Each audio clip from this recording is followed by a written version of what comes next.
Hoje a gente vai continuar falando um pouquinho sobre adoração.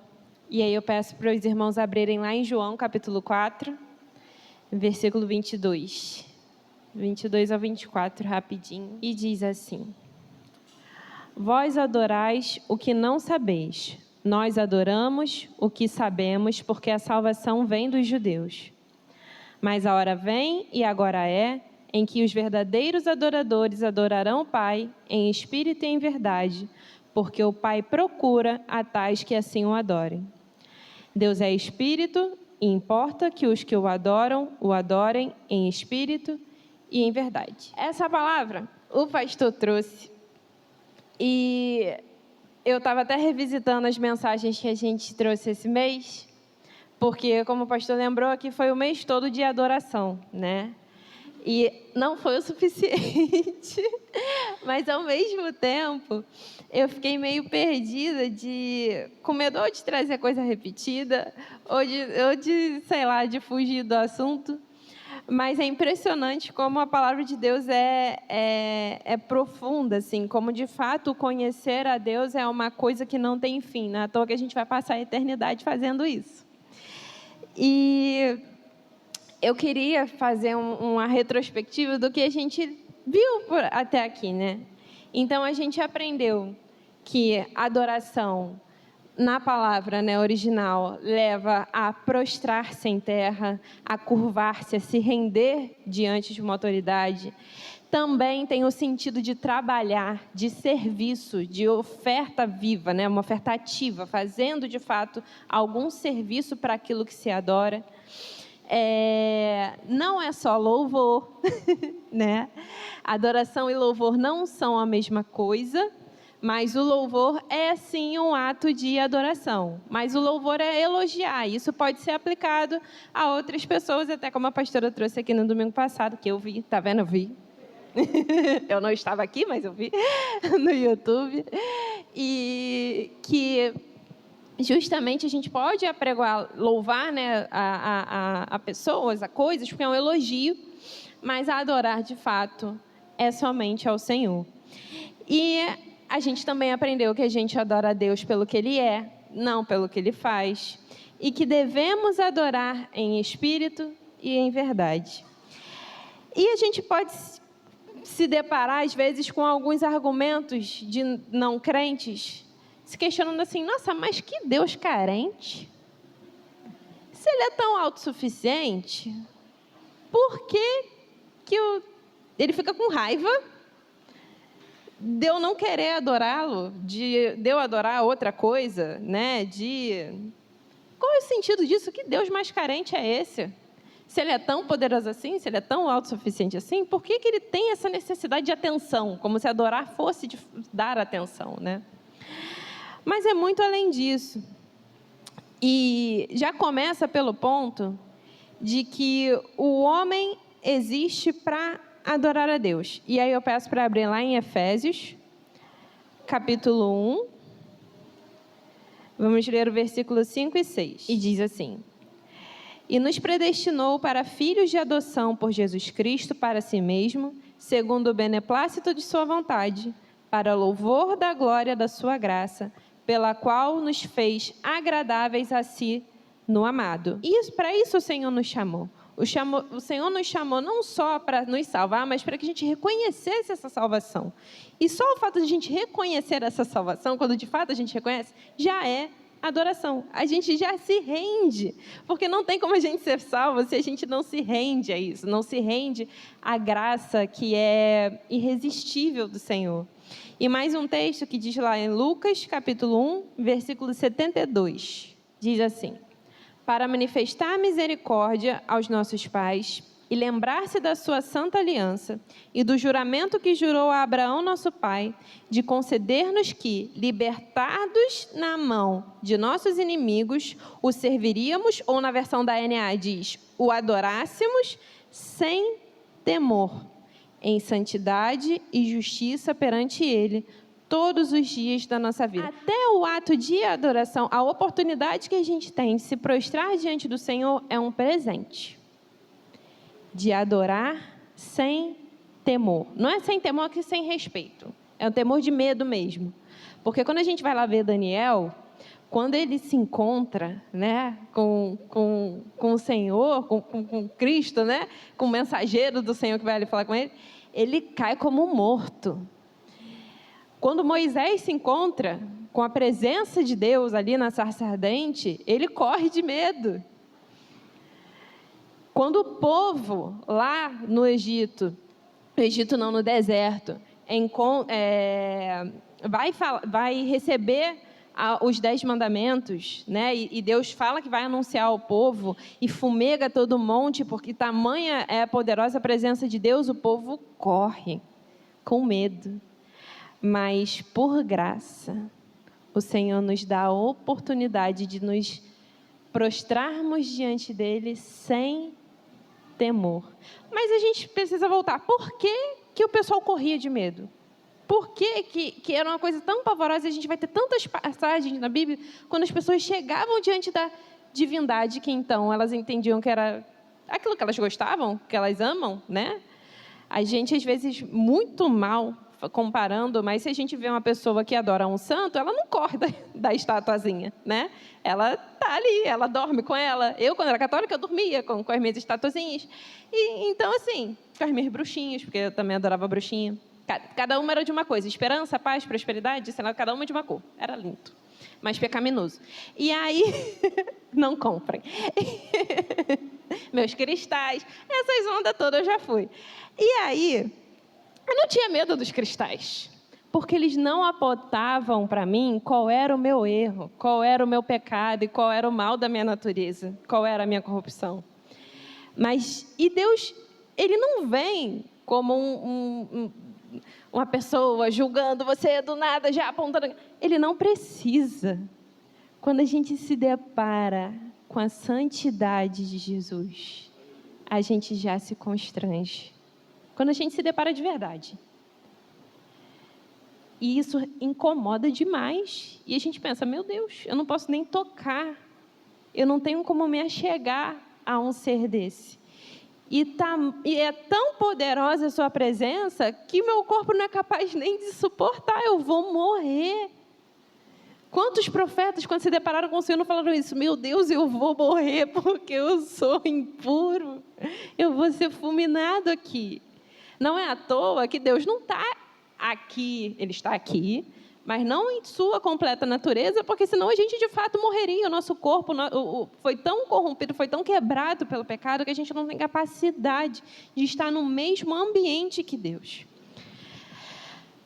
E mais um texto, lá em 1 Pedro, capítulo 2, versículo 9, vai dizer assim: mas vós sois a geração eleita, o sacerdócio real, a nação santa, o povo adquirido, comprado, para que anuncieis as virtudes daquele que vos chamou das trevas para a sua maravilhosa luz. Por isso a gente não precisa mais temer tanto, a gente não está mais lá nas trevas. A gente tem o temor em termos de respeito, porque Deus continua sendo Senhor, continua sendo soberano, continua não podendo alcançar em completo sua santidade.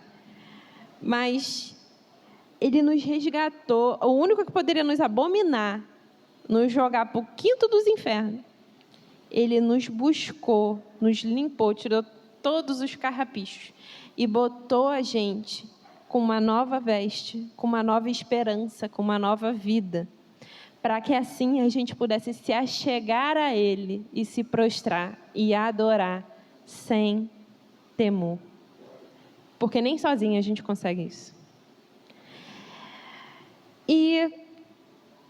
Mas voltando, né? Aqui eu trouxe alguns pontos de que o homem a gente já nasce por um ídolo. A gente já nasce buscando alguma coisa para se assemelhar, buscando alguma coisa para idolatrar, para se curvar. A gente já nasce. Eu não. Você sim. Até você, Senhor, ateu.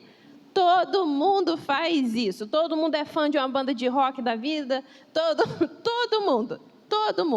Não tem um ser humano. E não precisa nem ser de alguém famoso. Às vezes é alguém do teu cotidiano, que você gosta tanto da pessoa, que você fica, eu quero ver se bota a roupa pensando se fulano vai gostar. bota a roupa. E a gente é assim. É mal nosso. É mal nosso. E Deus nos instrui a vigiar nesse aspecto também. Mas é uma das nossas naturezas. E voltando para aquele assunto de, ok, Luiz, eu já entendi que eu preciso buscar alguma coisa. Eu nasci com esse buraco dentro de mim, de ver que eu não sou suficiente para mim mesmo, e eu busco em várias coisas. Pode ser até sem Deus, mas além dele, às vezes eu busco em outras coisas. Mas por que Deus precisaria disso? Eu entendi que ele me fez assim, mas por que ele não busca adoração? Até porque, se a gente for ver em Apocalipse, faz essa brincadeira. No aplicativo da Bíblia, tem a função agora de busca. É muito legal. Você bota uma palavra, aparece todos os versículos que tem aquela palavra ali. Em Apocalipse, eu acho que é o livro que mais aparece a palavra adoração. É o que mais aparece. Tem, no mínimo, 24 anciãos falando perpetuamente o quanto o Senhor é santo. Fora todos os outros seres celestiais, fora os filhos deles aqui na terra e os que já se foram. Então, ele não precisa disso. Ele não está com carência. Deus não é humano para ter carência. Mas tanto que ele não busca por adoração, ele busca. O que Jesus falou lá em João 4? Ele falou que o Pai busca por tais que assim o adorem. Ele busca por adoradores verdadeiros, não por adoração. Ele não tem falta dela. Até porque a maior prova de adoração que existiu na face da terra foi a dele mesmo. Foi a obediência de Cristo a padecer na cruz, apesar de tudo e de todos. Foi o único ato perfeito de adoração, o qual a gente tem que tirar como exemplo para todos os dias, né? Ah, Luli, poxa, eu queria tanto que adorar fosse só cantar. Continue cantando, levante os braços na hora do louvor, é legal. Eu me arrepio todo, é muito bom. Mas é muito além disso. E ela não é também o fim de si mesma. E esse é o ponto principal que eu queria que vocês gravassem no coração. Durante todo esse mês, cada momento, o Senhor me apresentava um novo aspecto da adoração, né? Na minha caminhada com Ele. Porque a gente não está aqui trazendo uma formação teológica. Vocês não vão sair daqui com um diploma para... agora eu vou chegar ali na rua e vou falar, olha só, adoração significa trabalho, significa prostrar-se, porque no hebraico, porque no latim. Não é isso que a gente quer. Não é isso que Deus quer da gente. Para quem gosta, é legal pra caramba. Eu me empolgo pra caramba. Mas isso tem que fazer sentido na nossa caminhada com o Senhor, na nossa intimidade com Ele. A adoração tanto não é o fim de si mesma, porque a gente aprendeu que é uma coisa que todo ser humano nasce precisando fazer, que é um buraco que a gente tem na gente, e a gente já entendeu que Deus não precisa dela. Mas a gente já entendeu também que Deus procura aqueles que assim o adorem verdadeiramente. Porque a adoração, ela é um meio que o Senhor criou em nós para se conectar com os seus filhos. É relacionamento com o Senhor. Adoração nunca será um ato superficial, um ato que não te marca, um ato que você, antes e depois de você sai do mesmo jeito, então você não adorou. É impossível. É algo que tem que te mudar. E não tem modo, não tem um jeito, não tem um horário, não tem um tom, não tem um instrumento correto para fazer isso com você. Mas é o teu coração contrito diante do Pai. Então, ela é muito mais do que um rito, é muito mais do que uma liturgia e envolve o principal ponto, comunhão. Por que Deus fez o homem para adorar Ele? Para ter comunhão com Ele. Porque desde lá o Antigo Testamento a gente vai ver Deus buscando habitar com seu povo. Por isso, ele institui o tabernáculo, que o povo não conseguiu ficar de boa diante da glória de Deus, não conseguiu ficar confortável com a presença. Isso porque eles fizeram uma semana de purificação. Não sei se foi uma semana, foram 3 dias, se eu não me engano, de purificação, para poder se deparar no monte Sinai, para ver Deus assim, né? Para ouvir a voz de Deus, falando com eles, falando que Moisés ia guiar eles. mesmo eles lá purificados, eles tremeram no bar, fala: Moisés, fala você com ele. Fala você. Eu não tenho estrutura para isso não, minha taquicardia está com aquilo, não tenho estrutura para isso. Mas quando Deus viu que até para isso a gente não serve, né? Valha-me Deus. Deus ainda assim queria habitar com a gente. E por isso Ele criou o tabernáculo, que significa residência, significa casa.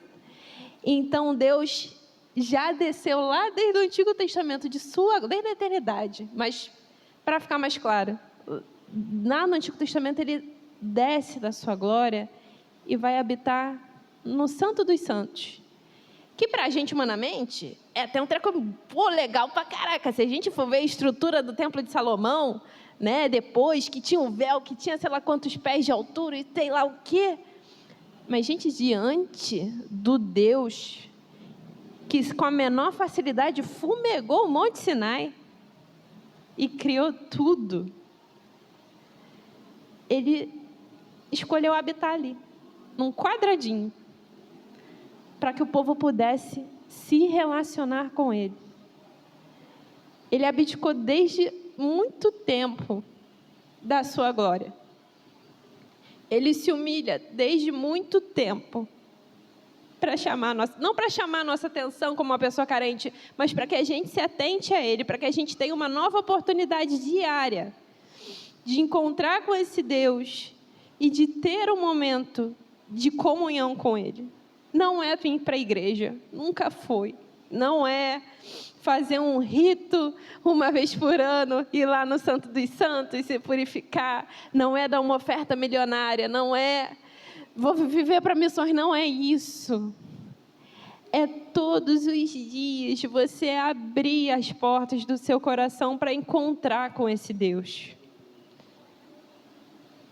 Ele desceu do monte já. E a gente fica querendo subir. E dificilmente é para buscar Ele. É só para mostrar que eu subi. Só para mostrar que pela minha força eu encontrei. Olha só o que eu estou fazendo, Deus. Olha o que eu deixei de ser. Olha o que eu deixei de ser. Para poder conversar com você. E você está aí buscando em tanta fumaça. Em tanto fogo, em tanta coisa pronta, entregue. Mas, lá em 1 Coríntios, capítulo 6, versículo 17, vai dizer assim: não sabeis vós que os vossos corpos são membros de Cristo? Tomarei, pois, os membros de Cristo e os farei membros de uma meretriz, de uma prostituta? Não, por certo. Ou não sabeis que se ajunta com a meretriz, que o que se ajunta com a meretriz faz-se um corpo com ela? Porque diz: serão dois, uma só carne. Mas o que se ajunta com o Senhor é um mesmo Espírito. Outro ponto é que Paulo vai estar aqui falando, porque tinha uma época lá um povo meio doido, hoje em dia esse povo doido ainda aparece, falando que não, eu creio em Deus, eu posso fazer com o meu corpo o que eu quiser, porque uma coisa não tem nada a ver com a outra. E aí Paulo trata disso também nessa carta aos Coríntios, para o povo cair na real. O nosso corpo, ele só virou templo porque o Senhor não está buscando, Ele não busca aos adoradores que o adorem em espírito. E não sei se vocês se atentaram, mas lá em João é espírito minúsculo, não é maiúsculo. É o meu espírito com o do Senhor. O nosso corpo, o meu corpo da Luli, só é templo, não é igreja, tá? Só é templo, porque é onde o meu espírito encontra com o Espírito do meu Senhor. É onde eu me caso com Ele. E aqui Paulo vai estar fazendo uma comparação que não é um exagero. O que é o casamento? Não é? Ele é até consumado na noite de núpcias, no meio de um ato sexual, só que que ele traz aqui? Se o teu corpo você se deita com uma prostituta, você casou com ela. Você é uma carne com ela. Por quê? Porque é coisa da minha cabeça, é coisa da... Não, porque Deus instituiu assim, então assim é. E ele ressalta, então, a importância da gente purificar o nosso corpo, porque é onde acontece o que é de mais precioso na nossa vida.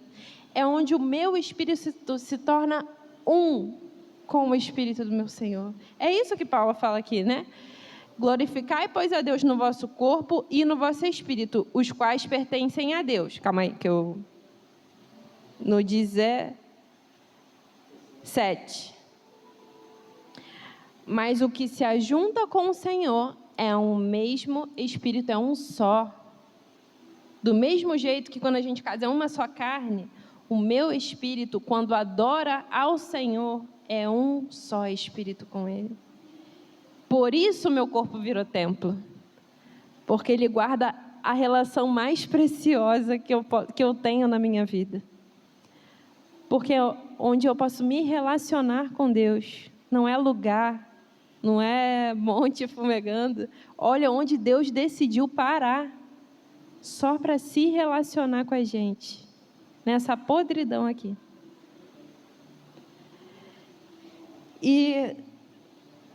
Então, Deus,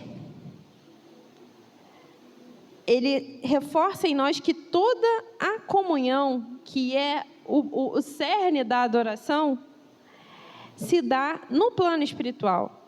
O nosso corpo é o templo, porque é ali que essa conexão acontece, é ali que, de fato, tudo isso se concretiza.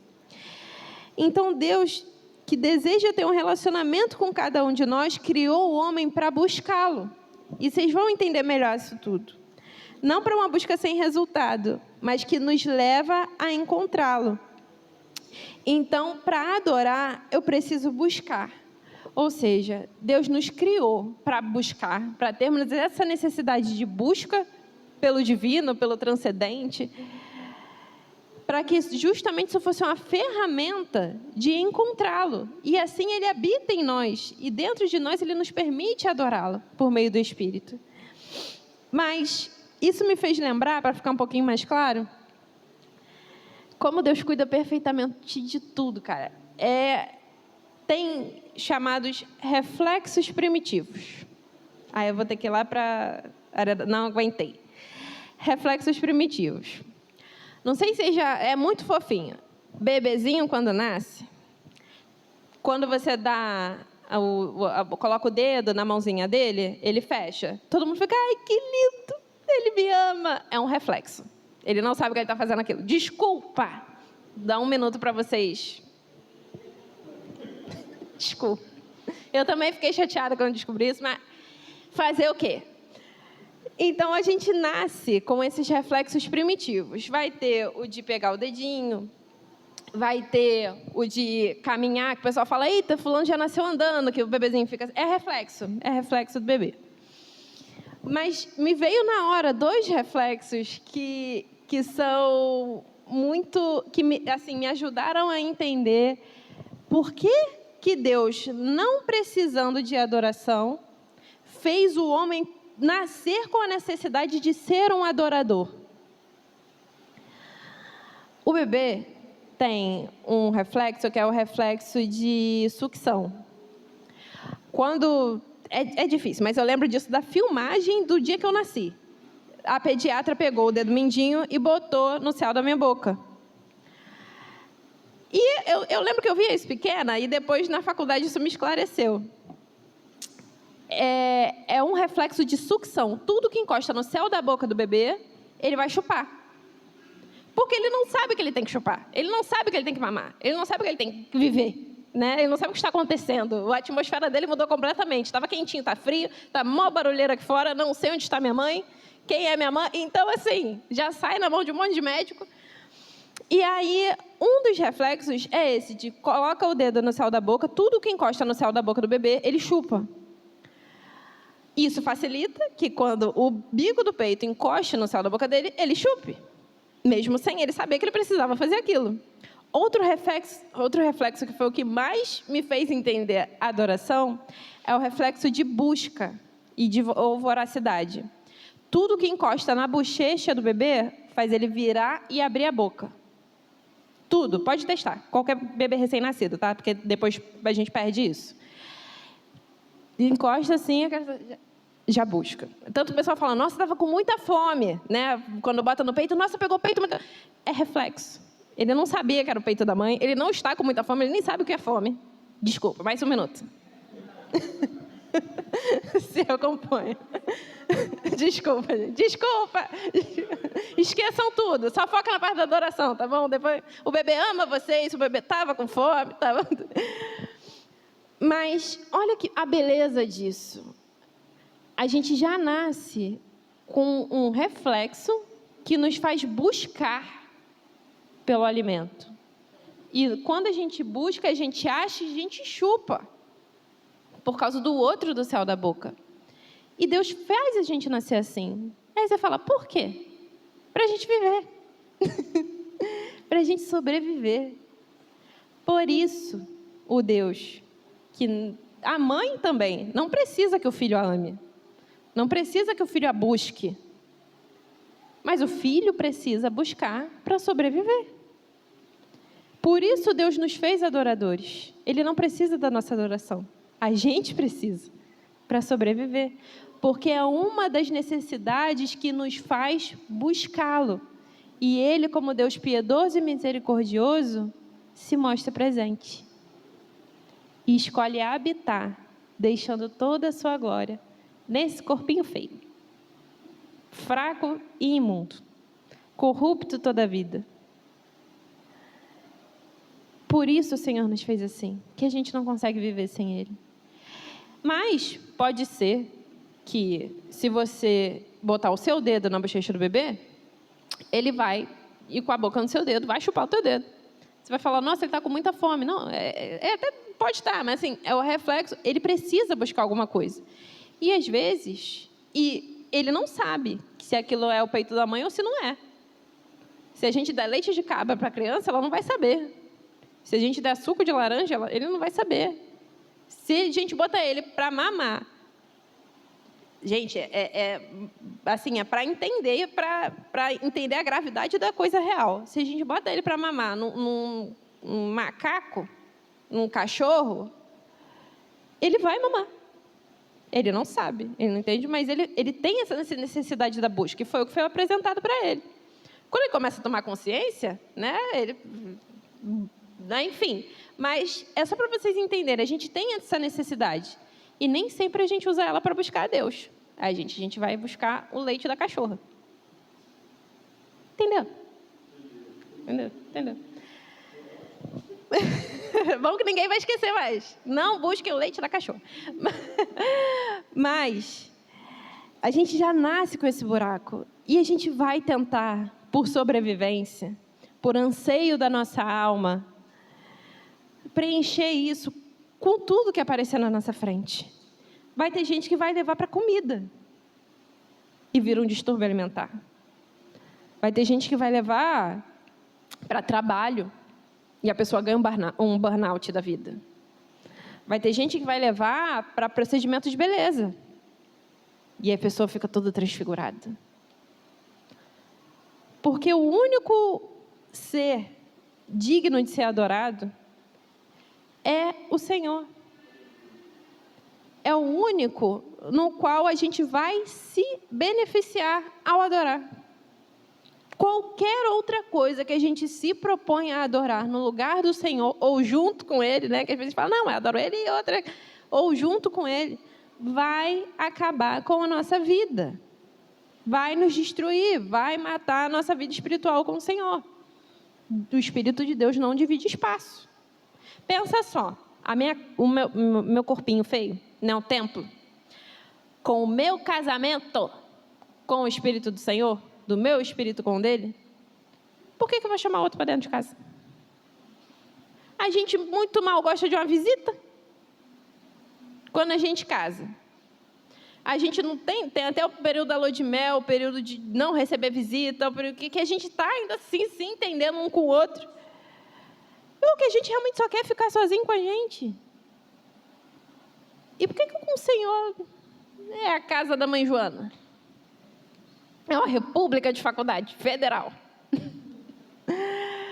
E não faz sentido, gente. Tudo nosso foi feito para encaixar certinho. Só com um Espírito, que é o do Senhor. Não existe outra coisa que a gente possa botar no lugar que a gente não vai sair machucado, lascado e capenga. Não existe outra coisa que seja compatível, perfeitamente compatível com essa busca que a gente tem em adorar alguma coisa. Porque a gente precisa disso para sobreviver. E Jesus diz que quando a gente for adorá-lo, a gente também tem que conhecer. E ele também diz que a adoração pode ser vã. Lá em Mateus capítulo 15, versículo 8, este povo se aproxima de mim com a sua boca e me honra com os seus lábios, mas o seu coração está longe de mim. Versículo 9. Mas em vão me adoram, ensinando doutrinas que são preceitos dos homens. Até aí. Ou seja, a gente já tem aqui outros pontos da adoração, né? A gente nasce com essa necessidade para que a gente possa ganhar vida em Cristo ao buscá-lo, né? Como um bebê recém-nascido busca pela mãe, sem saber que está buscando. Mas a gente pode, às vezes, fazer isso errado. Aqui, Jesus está falando, está apontando até para os fariseus, né? Que tinha a fama de serem muito retos, muito justos na lei, muito cartesianos no seu proceder, na vida, no cotidiano. Mas que traz nessa passagem um outro aspecto da adoração que às vezes pode ser esquecido. Ok, Lula, eu já entendi que a adoração é relacionamento, é buscar. Então eu vou me descabelar, eu vou acordar 3 da manhã. Não sei porque que é a cisma de 3 da manhã. É a hora que Deus ouve mais oração. Isso é mentira, tá, gente? Não é 3 da manhã. Se acordar às 3 da manhã, ore, porque você é crente. Mas não acontece nada.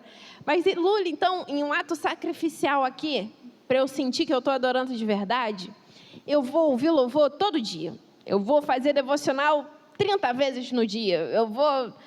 Não vou dormir, porque eu vou de uma vigília para outra. Eu vou jejuar muito e eu vou fazer tudo muito intenso para que Deus me escute, para que Ele veja que eu estou adorando Ele de verdade.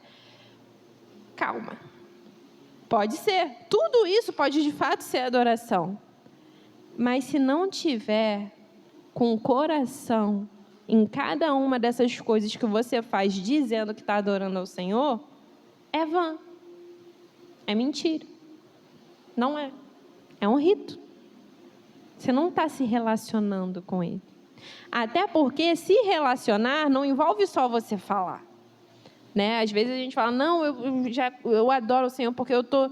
Tanto que o pessoal tem tanta ideia de adoração ao louvor. É o momento que eu estou falando, estou adorando. É como se fosse um ato inerente só meu. Mas não é. A adoração também é ouvir. E dói pra caraca. Nem sempre é bom. A adoração é falar, é enaltecer ao Senhor, é agir pelo Senhor na sua vida, nas suas atitudes, nas suas práticas. Mas é muito mais ouvir. E muito mais do que ouvir, obedecer. Isso é a verdadeira adoração. Porque isso faz você se relacionar com Ele de verdade. Não existe um relacionamento que só eu chego, eu falo tudo que eu vou fazer, tudo que eu faço, tchau. E depois eu volto, olha, eu estou falando aqui porque é a terceira vigília que eu estou, será que eu vou... Tchau. E tá Deus tentando... Calma aí, deixa eu falar com você, criatura. Isso aqui, eu moro nessa casa também. Eu moro nessa casa, eu tenho que falar com você, você tem que ouvir a minha voz. Às vezes a gente já chega para Deus com ideia pronta. A gente já chega para... Não, mas eu orei ao Senhor para Ele sobre o meu problema. Orou como? Eu já cansei de orar ao Senhor. Senhor, eu estou com esse problema. Ao invés de eu falar, Senhor, me ajuda, me direciona, o que você quer que eu faça? Eu falo, o Senhor pode me ajudar a fazer isso daqui, porque com isso daqui eu vou resolver isso daqui, aí eu vou resolver isso daqui. Eu nem perguntei. Eu só pedi ajuda dele para fazer o que eu já me determinei a fazer. Isso não é adoração, isso não é relacionamento. Eu tenho que dar espaço para o Senhor falar, muito mais do que para eu falar, do que para eu enaltecer. Claro que eu vou enaltecer, eu vou glorificar, eu vou me sacrificar. Mas eu preciso muito mais ouvir. Eu tenho muito mais para ouvir do Senhor do que Ele para ouvir de mim. Ele já sabe tudo que passa no meu coração. Ele já sabe antes que saia da minha mente, Ele já sabe. E Jesus, Ele vai reforçar isso, que a gente precisa conhecer aquilo que a gente adora, né? Então a gente precisa conhecer ao Senhor, porque são esses os verdadeiros, que adoram em espírito e em verdade. Quem é a verdade? É Cristo. É a palavra de Deus. É a fonte de água viva. A gente vê tanta gente. Hoje em dia, Deus eu acho que não existiu uma época na Terra que Deus não fosse tão glorificado. Porque o ateu fala glória a Deus. O ateu fala misericórdia. Gente que não tem nada a ver, fala em nome de Jesus. Vai acontecer. Deus nunca ouviu tanto o nome dele na terra. Mas pessoas que não conhecem. Que não o conhecem. E quantas vezes eu também não falei esse nome em vão. Por causa das coisas que eu queria que acontecessem. Porque eu achava que eu estava fazendo aquilo que era bom. Sem eu ter ido de fato parar para conhecer um pouco mais daquele ser que eu sirvo. Para ver se de verdade eu estou seguindo bonitinho o que ele falou. Porque a adoração tem um jeito, tem é um relacionamento, mas ele deve proceder com uma doutrina correta. Porque Deus não é invenção da cabeça do ser humano. Se ele fosse, Rebeca, eu vou tomar chá com Jesus hoje, em forma de adoração. Porque é o meu ato de culto. É o meu momento. Eu não preciso ir para a igreja. Se eu tomar meu café com Jesus, tem gente que separa uma cadeira em casa, né? E fala que é a cadeira de Jesus. Idolatria, gente, cuidado. Mas tem gente que fala que é a cadeira de Jesus. Não, Deus não gosta que eu toque Deus não gosta que, sei lá, eu canto alto, perturbando os meus vizinhos todos, porque assim eu estou adorando a Deus. O outro, não, eu não bato palma porque assim eu estou adorando a Deus. Isso são coisas pequenas, são coisas pequenas e humanas. Deus disse como ele deveria ser adorado. Ele não é uma invenção da nossa cabeça para eu, a toda semana, mudar o jeito que eu estou cultuando a Ele, para eu, a toda semana, mudar a concepção do que Deus é na minha cabeça. Ele não muda, Ele nunca mudou. Ele que me fez, não foi eu que fiz Ele. Então, não existe isso de eu escolher qual é o melhor jeito, o que é o que não é a adoração para o Senhor. Ele que vai dizer. Ele que fez, Ele que é, eu não sou nada. Em Romanos, capítulo 1, versículo 21. É tão sério isso. Deus quer um relacionamento com a gente, mas às vezes a gente tem um relacionamento abusivo com o Senhor. A gente é o tóxico da relação. E Ele não larga a gente. É impressionante. Mas há um jeito certo e há um juízo sobre aquilo que não é feito corretamente diante do Senhor. Sobre aquela adoração que é vã, que não é feita com o coração, que não é feita em verdade, que não é feita com o coração que se arrepende diante de ouvir a voz de Deus chamando ao arrependimento, que é de uma adoração de alguém que se deita espiritualmente com a meretriz também. E ele faz esse alerta lá em Romanos dizendo, porquanto, tendo conhecido a Deus, não glorificaram como Deus, nem lhe deram graças, antes em seus discursos se desvaneceram, e em o seu coração insensato se obscureceu. Próximo. Dizendo-se sábios, tornaram-se loucos. E mudaram a glória do Deus incorruptível em semelhança da imagem de homem corruptível. e de aves, e de quadrúpedes, e de répteis. Isso aqui, ele está relembrando tudo que o homem já decidiu se curvar, se prostrar e adorar e obedecer. No lugar do Senhor. O único que é santo e digno foi trocado, no mínimo, pela imagem de um homem, que é igualmente corruptível ao ser humano, que não há poder, porque não existe outro Deus senão o Senhor. Não existe outro digno de adoração, de veneração, de reverência, de qualquer coisa que não seja o Senhor. E vai continuar dizendo: por isso também Deus os entregou às concupiscências de seus corações, à imundícia, para desonrarem seus corpos entre si. Pois estes mudaram a verdade de Deus em mentira e honraram e serviram mais a criatura do que o Criador, que é bendito eternamente. Amém. Até aí. Volta rapidinho, Paulo. Volta 2, eu acho. Aí. E quando a gente vai ver, Paulo ainda vai fazer uma comparação, que é isso mesmo que a gente faz. Quando a gente começa a se afastar de Deus, não é só uma imagem humana. Daqui a pouco, toda a humanidade cursou por isso. Foi do homem, e a gente foi abaixando mais, né? Foi para a ave, foi para o quadrúpede, foi para o réptil. Olha até onde a gente se curva. Para a criatura. Tirando do altar do nosso coração o único que é digno, e profanando com qualquer coisa, até menor que a gente. Porque Deus não nos fez ser maiores do que isso. Deus não nos fez sermos maiores que os astros, que o pessoal venera tanto hoje a astrologia, que não dá um pé, não sai de casa se não lê o bendito do horóscopo, porque eu não sei se Mercúrio está retrógrado. Que poder é esse que a gente dá para as coisas, gente? Chega a ser, não sei, é doentio, aprisiona, gente, aprisiona. Quando a adoração empregada ao Senhor nos liberta de quem nós somos, nos liberta das mentiras de Satanás, nos liberta do inferno, nos liberta das prisões que o pecado causa na gente. E agora sim, lá em 2 Reis, capítulo 22, eu vou ler só alguns versículos, porque é uma das passagens que mais me toca falando de adoração. No versículo... a gente vai ler do versículo 11 ao 13. O que aconteceu?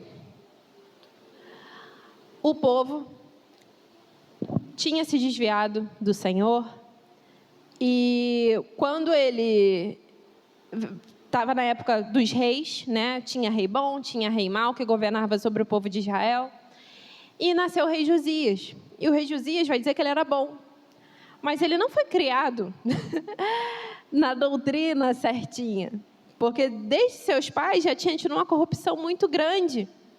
Mas a palavra já começa esse capítulo falando que ele era um rei bom, que ele era um rei temente ao Senhor, ele temia. E no ato de adoração, ele foi restaurar o templo de Deus, porque estava tudo tão caótico na época que colocaram outros deuses dentro do templo para ser adorado. E as coisas do santuário, as coisas do Senhor, estava tudo, sabe lá Deus onde. E aí ele pede para que restaure o templo, porque ele entendia, como um ato de adoração, que aquilo era uma coisa boa. Show, ponto para Josias. E aí, ele manda os sacerdotes, manda os empregados irem lá e acham os livros da lei. Eles estavam longe de ler a palavra há muito tempo, há anos não liam mais. E aí, lembra que a adoração é um relacionamento? É uma via de mão dupla? Quando o sacerdote chega e fala, olha, eu achei um livro da lei. Posso ler para você rapidinho, rei? Ele, leia. E ele lê. E ele leu algo que não estava direcionado. Não está escrito, Josias, você está todo errado. Não estava escrito isso. Na Bíblia não vai estar escrito, Lula, você está toda errada. Não vai estar escrito isso. Mas tudo que ele leu, ele viu, meu Deus, a gente está completamente desvirtuado da verdade. Apesar dele estar ali tentando fazer um ato de adoração, restaurando o templo, com a melhor das intenções, por ele ser um adorador de verdade, quando ele se deparou com a verdade do Senhor, do modo que Deus deveria ser adorado, ele rasgou as suas vestes, que ele falou, a gente está muito longe disso. E ele fala, sucedeu, pois, que ouvindo o rei as palavras do livro da lei, rasgou as vestes. Pode continuar. E o rei mandou a Ilquias, o sacerdote, a Aicão, filho de Safã, a Aquibor, filho de Macaías, a Safã, o escrivão, e a Asaías, o servo do rei, dizendo, ide e consultai o Senhor por mim, pelo povo e por todo Judá, acerca das palavras deste livro que se achou, porque grande é o furor do Senhor. Deus não falou nada, Deus não apareceu em fumaça, Deus não mandou um anjo, ele leu. E é essa relação que a gente tem que ter com a palavra de Deus. E ele continua, aí é grande o furor do Senhor, que se acendeu contra nós, porquanto nossos pais não deram ouvidos às palavras desse livro. Ele nem teve essa criação para fazerem conforme tudo quanto acerca de nós está escrito. Até aí. E aí a história prossegue com ele pedindo a confirmação da profetisa da época, e ela fala, olha, Deus realmente está irado, falou que vai destruir tudo e tudo mais, mas, Josias, como você se atentou, como você se arrependeu, como você temeu, essa ira não vai cair sobre a sua casa. Porque ele manteve, agora sim é um ato de adoração. Ele restabeleceu essa relação com o Senhor, porque primeiro ele buscou. Lembra disso? A adoração é busca também. Ele buscou para adorar ao Senhor. E quando ele foi lá restaurar o templo num ato de adoração, e viu que estava tudo errado, ele ouviu, porque isso também é um ato de adoração, tomou ciência, tomou conhecimento de Deus, e ele se arrependeu, que para mim é o principal ato de adoração, que é quando a gente reconhece a natureza que a gente tem. E quando ele se arrepende, ele não só falou, eu me arrependi, desculpa aí, tudo bem, mas eu não sabia, né? Eu não sabia, sei lá o que, eu não sabia. Ele falou, estamos lascados. Porque agora eu sei, agora eu estou vendo como eu estou errado nisso tudo. Isso porque o capítulo começa falando que ele era um rei bom, um rei reto de coração do Senhor. Agora a gente vê porque ele é bom mesmo, né? Porque ele vê a maldade que havia dentro de si. E que tudo com todo o povo. E aí, quando ele vê aquilo, ele adora, de fato, porque ele começa a seguir, a pôr tudo no lugar. Ele começa a desfazer os altares dos ídolos, que até então estavam, porque ele não sabia que era errado. Ele não sabia, ele estava buscando a Deus, mas ele não tinha contato ainda com o conhecimento do Senhor.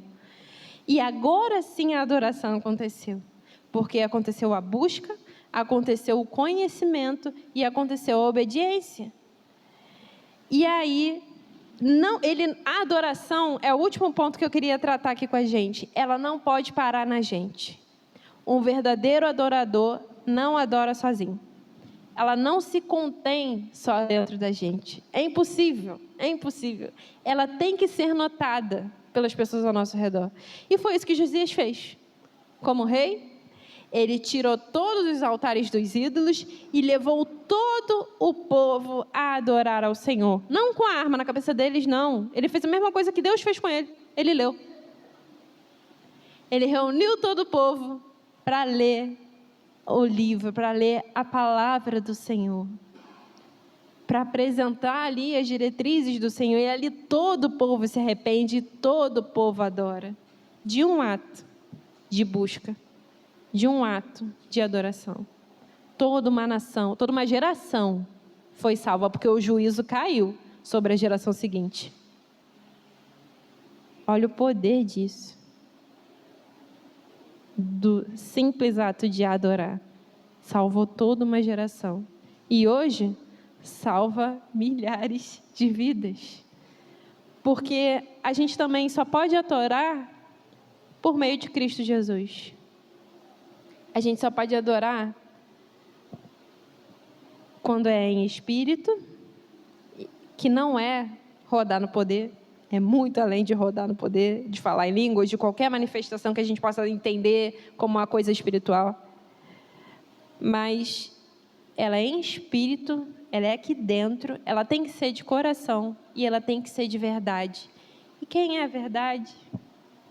É Jesus, Cristo amado, que desceu de sua glória, se fez pecador por nós, mesmo não sendo, né? Pagando totalmente a nossa dívida. Um santo morreu no lugar, como se fosse um pecador, que ele não era pecador. Um santo morreu sendo inocente. Para quê? Para que hoje eu e você pudéssemos adorá-lo sem temor, pudéssemos ter uma busca frutífera, pudéssemos ter um relacionamento com esse Deus. Aonde, Luiz? No Monte Sinai, em Jerusalém? Aqui. Todo dia. Todo dia. Porque ele não pensou 2 vezes em descer da sua glória para habitar aqui, nesse vasinho feio de barro. E assim, ele nos convida a adorá-lo todos os dias, porque Deus quer, de fato, construir uma comunhão conosco. Não só o corpo enquanto igreja, mas cada célula do corpo da igreja tem que estar viva. Senão necrosa, morre, dá maior problema ter que amputar, não é legal. A gente precisa estar todos os dias nos nutrindo do Senhor, buscando conhecer ao Senhor. Senão o que a gente vai fazer no céu? Se o céu é isso, é conhecer e prosseguir em conhecer ao Senhor, não cessa. É maravilhoso demais para parar em algum momento. Então, quando diz que quem se une ao Senhor em um só espírito, mais do que cumprir um protocolo, adorar é isso, é nos tornar melhores conhecedores de Deus. E não só das suas virtudes e do seu caráter, mas no ponto de reproduzir aquilo que conhecemos nele. E isso afeta profundamente todas as horas da nossa vida. Deus não precisa, mas o maior beneficiado da adoração somos nós, porque nos permite experimentar mais da sua natureza, da sua presença, além, e vai muito além de lugar ou formato, mas é uma vida de devoção, onde Deus é levado a sério. Até porque o último texto, lá em 1 Coríntios, capítulo 6, versículo 20, porque fostes comprados por bom preço, glorificai, pois, a Deus no vosso corpo e no vosso espírito, os quais pertencem a Deus. A gente foi feito para isso e a gente precisa disso para viver. E que a gente fique contente com esse privilégio de poder adorar a Deus todos os dias e pela eternidade. Amém? Amém.